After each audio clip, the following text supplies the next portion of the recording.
Now Rees-Zammit, he's got terrific pace, this fella. It'll be Rees-Zammit that'll get the try. Hello and welcome to this next Lions review with myself, Geraint Davies, and Graeme Forbes in the dead ball area.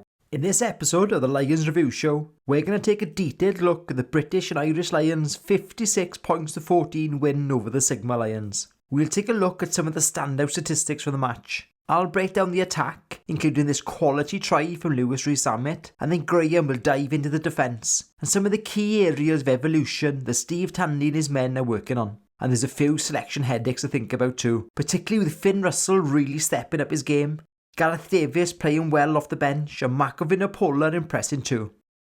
Let's get into it. So we'll start with the story of the game, and this week we're going to focus on points and discipline. Just so people know, these stats will be available on Twitter during the week, so feel free to follow Geraint or myself on Twitter and you'll see these all compiled into one large thread. We'll start with the points per quarter, and we can see the Lions dominated all the way through the game. There's parity in obviously quarter 2 and quarter 3, but 14 points in the first quarter and 21 points in the fourth quarter. It's hard to argue.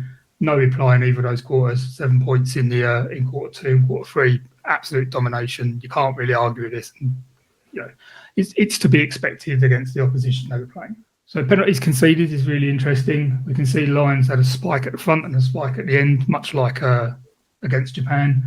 But overall, they conceded 9 penalties, so they'll be really glad that they brought the penalty count down significantly into single figures. The Sigma Lions conceded 11 penalties, and we can see that's evenly spread out throughout the game rather than like last week where we had spikes and drifts with the Japanese. So this is a quick penalty map, just to show kind of where the penalties happened on the pitch. We can see there's a free kick in there as well. Of particular interest is this top left corner. We can see 2, 3, 4 and 5. That's a sequence of penalties that the Lions gave away on the bounce without ever regaining the ball. They'll want to cut that down. That's something they want to be putting together against the Springboks. That's something they'll work on over the next few weeks. But those penalty sequences are really important. It allows the opposition to gain territory and then gain a scoring chance. So you want to be giving away single penalties, if at all, and cutting out those sequences. Okay, into the attack, and we build some of that kind of discipline and some of the errors maybe into some of the analysis that we're going to in a moment. So we're going to look at line-up variety, which I thought was really outstanding for the Lions. I don't think I've ever seen a game of international rugby with this amount of variety of a line-out. Also how the Lions attacked the corner and how they were able to manipulate that outside space. And again, we look at some of the tactics used for that. And part of that was linked to the 3-3-2 attack formation, which I'll break down as we go through. So let's get into it. So this first clip, just like last week, we saw a dummy box kick. So Lions back in their own quarter, looking to potentially exit, and even the commentators were commented on the fact that they were potentially going to kick. And then Ali Price, nice little dummy to go blind, which is exactly where they went last week against Japan, but this time coming up and completely unawares the defence. And I really like the fact that they had this adventure to have a crack at it. And immediately then in terms of their patterns, so notice 2 backs in the ruck, 3 forwards off. Now this 3-3-2 attack shape, I'm going to pick up a few examples of this. 3 forwards off the ruck, immediately then 3 forwards off the next, but now with Finn holding as the first receiver. So Faletau holding wide, you've got Sinclair holding wide, Johnny Hill, and they hit that corner. So what I mean by a corner is the edge of an organised defence. And you see where Sinclair is, just outside of Sinclair, there's a small break in the defence. And the Lions repeatedly, particularly through Russell, found the opportunity to hit players on the weak shoulders. So the pass is right on the money. Finn Russell's actually pretty flat to the line. And as Sinclair takes the ball, just have a look at the space that we get just outside of him. So a little gap to break through, leg tackle, and then he holds the ball up. It's really small detail, but we see the Lions do this repeatedly all game long. That ball is lightning quick. On the outside then, we've got the 2. So Watson on the outside, Otoji on the outside. So 3-3-2 attack setup. And that just allows the Lions to be able to have multiple options to punch through. And now the real benefit. On the outside again, ball being held up. We've got those 2 forwards, which means that you've got majority of backs up on their feet. And you've also then got the majority of the pack. So real nice balance. We've got our big ball carriers out as well. And we'll see this lots more coming into the test. Where we need these big ball carriers. Again, another trend of the game. Inside balls off the 9 shapes. And we saw quite a bit of variety of those shapes. Finn then in the first receiver. So we're seeing a repeat of the same pattern off the other touchline. And exactly the same principle. third man in the line, this time hitting George. And I think this is just quality. So we're going to play this through. I'm going to have a look at the end-on angle of it. A little bit of space in behind, takes the bounce. So just notice the way the defence are working. So they're looking at an out-to-in defence. Outside shoulder, looking to squeeze in and try and shut off those passes. And that's how this attack shape really works. So Russell with the ball, he's going to hit the outside corner again. So the edge of the organised defence. And the fact that you've got then the pass right in the gain line, the defenders have got no choice but to bite. And I love the inside return. So he goes outside, he allows the defender to drift to him. Because he turns inside, his shoulders then return to it.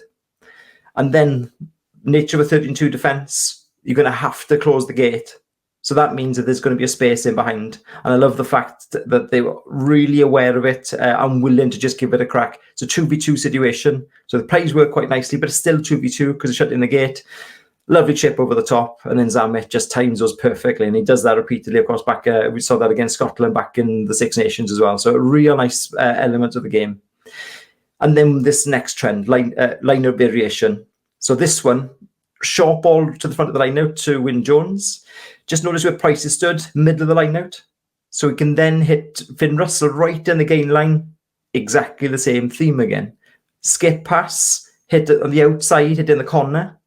Play him back to a 3, and then we see a little bit of footwork and variety within the 3 as well. So Laws on the ball, lovely bit of footwork, an offload in the 9 shape back in the inside, and keeping the ball alive again. This next one's a really cool one. So we saw teams like France with Dupont use this back in the Six Nations. So we've got Price at the front of the line out. We've got Finn Russell then stood in the scrum half position. As a similar principle to that last one. So nice catch in the line out. Price will then drop out. And the same principle, we can hit really close to the gain line immediately. And they've got his big ball carriers, and I love the way that Adams, hands up, backed in as a threat as well, drops out to then have the inside players from the line out to clean, 2-man ruck again. And then just watch this again. Adams in behind as an option.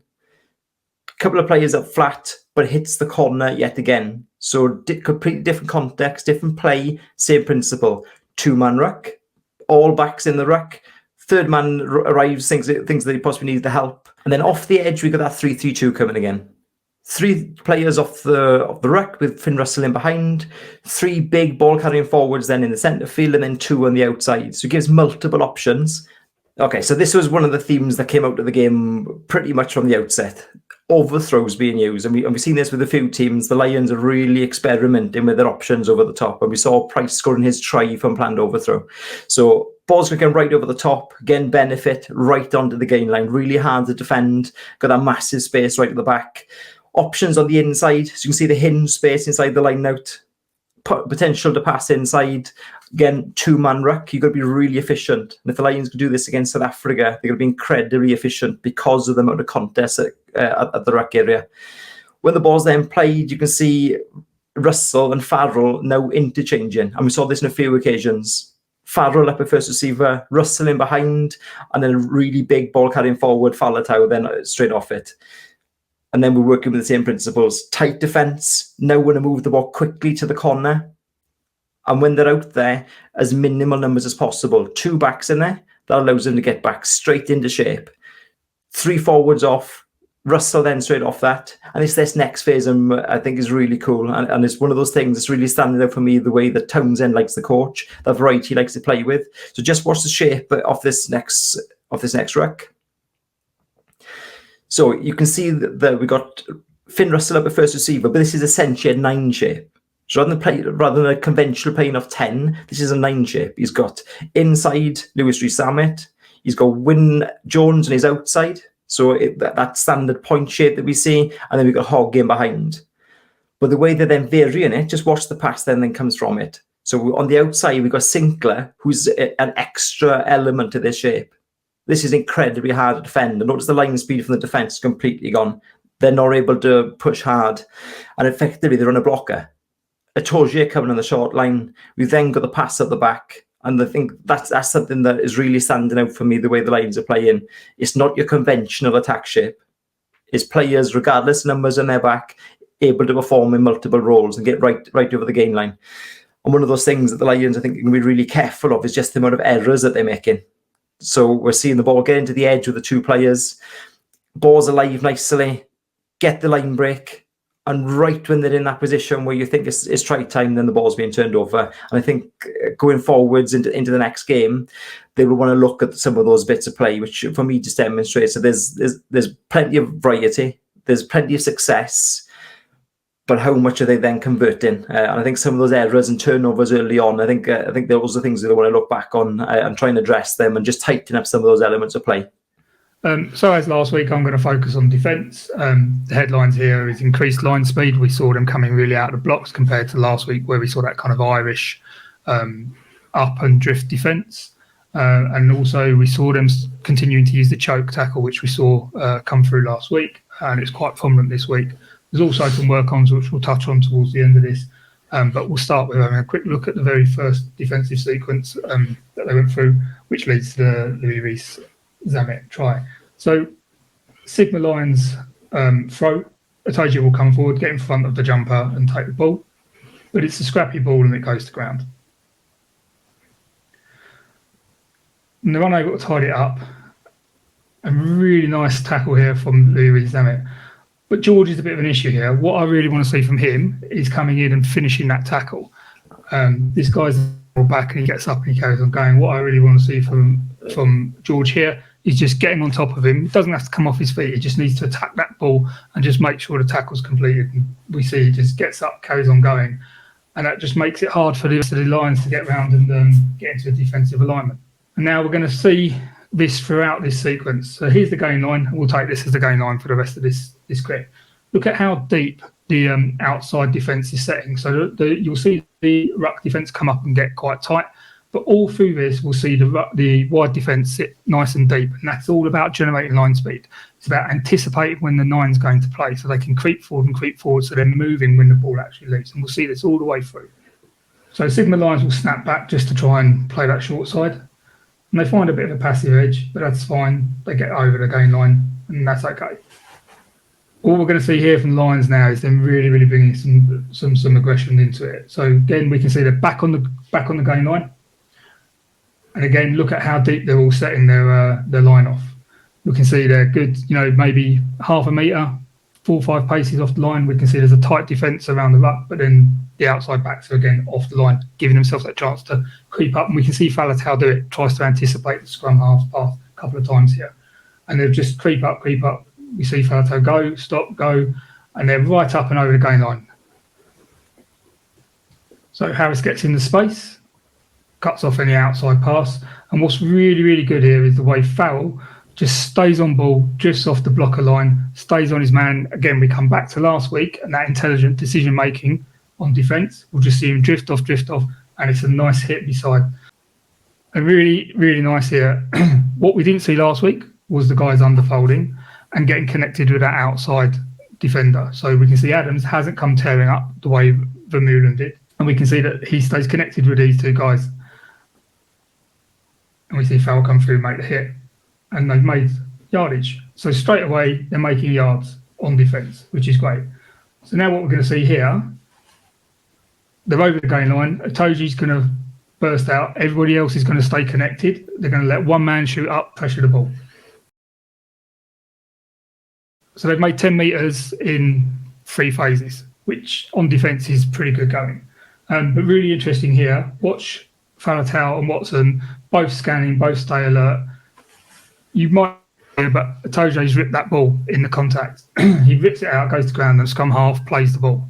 And Watson and Farrell completely awake, completely there, come through, hassle him, make another 3 or 4 metres just through swarming the nine. It's fantastic play, absolutely fantastic. As a consequence of that, again we see them setting off the ruck. So nobody's getting blown for offside. Nobody's going to jump the gun, get ahead of the pass. They've got a couple of paces to take. Look how deep that pod is now set, because the Lions have started to bring aggression, and that pod's starting to stay nice and deep and allowing the Lions to come into all of that space. That's the opposite 10 metre. So the gain line originally was set on the British Lions 10 metre, and now we're at the opposition Sigma Lions 10 metre, so 20 metres. Now this next clip is really interesting. It's something we saw last week starting to happen. but the Lions continuing to use this choke tackle technique. We'll see the kickoff comes down here. Toje tries to keep him up, but watch Farrell, he comes low to high, keeps him on his feet, gets himself around him, gets his legs underneath him. Look at how he's trying to keep him up. That allows the defence to reset. That allows people to come in and support. And it's just good work by the Sigma Lions, actually, to get his knees to ground, or get their players' knees to ground, and the tackle's called. But if we watch again, we can see this is an active policy, because we're going to see Jamie George and Wyn Jones do exactly the same thing. Wyn Jones comes underneath the ball, holds him up, and they're trying to keep him on his feet, and it's just because there's a spin and drive, the ball goes to ground. So I think we're seeing an active policy here of the Lions trying to keep players on their feet in the contact, slow the ball down so it reduces recycle time, and to allow their players a chance to set. We can see just those 2 seconds in the choke has allowed that defence to get set. So I think it's a good strategy. How far they can take it against the Springboks, who are big and powerful and will want to be staying on their feet through the contact, is another thing. And again, I think it's this hybrid defensive system we're starting to see from Tandy. Elements of the Irish defence last week with the drift, elements of the Scottish attack with the decision making on the corner. Definitely the Welsh and English system coming through here with people shooting out and people slotting in behind. So it's nice to see that kind of theme of one team coming through and taking elements from everywhere. So this last clip is something that we started to see last week being exploited by the Japanese, the ruck fringe defence.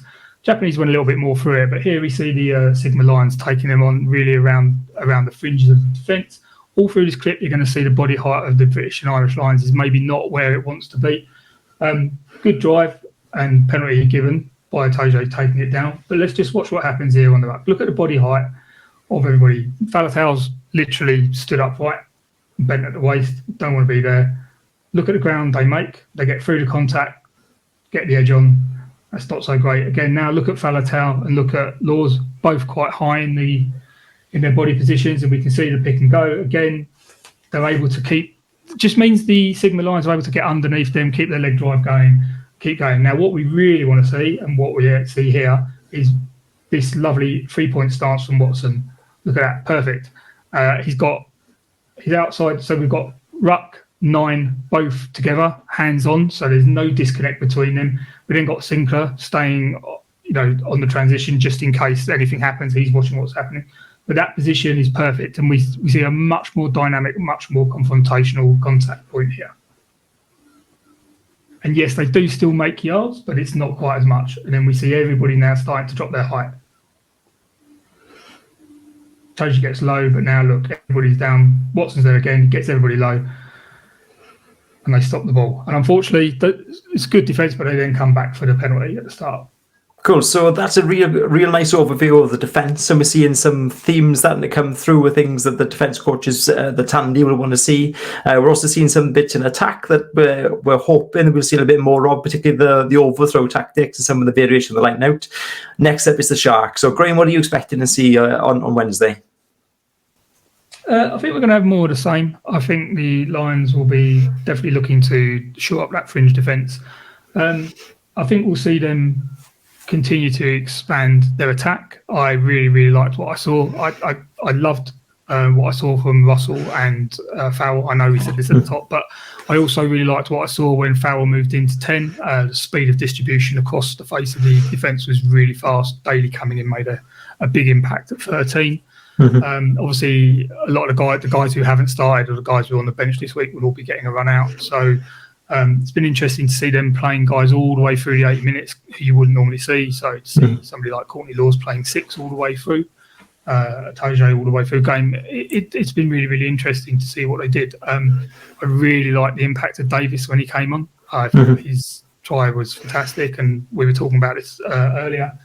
But I think it's not just a competition for starting places, it's a competition for the bench. And I think seeing Davis come on and the impact he made, obviously Conor Murray being the captain is going to be on to start the test. But seeing Davies come in and the impact he made late in the game, that's something they're really going to be keen to see. And I think a lot of the bench selection is about seeing how guys step in late in the game and what kind of impact they make. So I think it's not just a case of rotation. I think it's a case of actually seeing, what the guys being late in the game, not just the stars and things like that. So I think we'll see a lot more the same kind of strategy, the same kind of play. But I think overall, really, really positive, and I think we'll see them trying to step it up another level on against the Sharks. Yourself? I think we'll see kind of that similar progression that we've seen from the Japan game. I agree in terms of those guys coming off the bench. I think there's a real intent to want to raise intensity and to bring it almost a different style of game when those players come on. I think going forwards, maybe looking a couple of weeks ahead, I'm really excited how those centre partnerships sort of come forwards. Obviously, we've seen Henshaw at 13, we've seen Aki at 12, now seeing Farrell stepping into that 12 slot. I'm still of the opinion the Biggar is probably the first choice 10. I thought Russell was quality. Absolutely loved his adventure, and I loved the small things that he did. Lots of real good organising, and he plays so flat to the line, really hard to defend. I'm really excited about him and Biggar having a real test between them. But we'll see Farrell at 10 in one of the games, of course. Be interesting to see when Gatland decides that's going to be the case. And then just some of the front rows. I was quite intrigued. I thought Wyn Jones, I thought he scrummaged incredibly well. But then you see some of the extra little bits you get from guys like Vunipola when he came on. Some of the extra bits of I suppose flavour he gives to some of the balls of centre field, and some of the when he's fed, he just moves the ball so nicely, and he can also move with the ball. He can properly shift. He's a real ball player. So really interested by those battles as well. But yeah, I think I'd be interested to see where the line now goes next. With my kind of preview mind on, seeing a team going for back peels, you start to defend it. Well, you want to sell that picture because you want to look at front. Every defence coach will find a strategy, but unfortunately you can't cover them all, and it's going to expose you somewhere. So it's interesting to see that many balls over the top, that many plays into that hidden space. South Africa look at it, cover it. Well, there's a hole somewhere else, and clever coaches will be thinking 2 steps ahead. So I'm excited to see what Townsend comes up from there. Yeah, I agree, and you said earlier about painting pictures. The way the British and Irish Lions did that on Saturday, playing the ball over the top, playing into that hinge space or into the seam, and then all of a sudden just playing out of it. Not carrying into the seam, playing back out, and that's Price's try. So it's all about painting that picture, and I think they probably maybe, like as we said, maybe pull it back a little bit. Well, we get something to look forward to for Wednesday in that case. So next up with the Sharks, and we'll be back again soon after that match. I'm building towards the test series. We'd love to hear your thoughts. So any ideas or any reflections from the game from yourselves, please do drop your thoughts down in the comment section. Don't forget to subscribe to the channel and hit the like button to help the channel grow. And we will see you soon.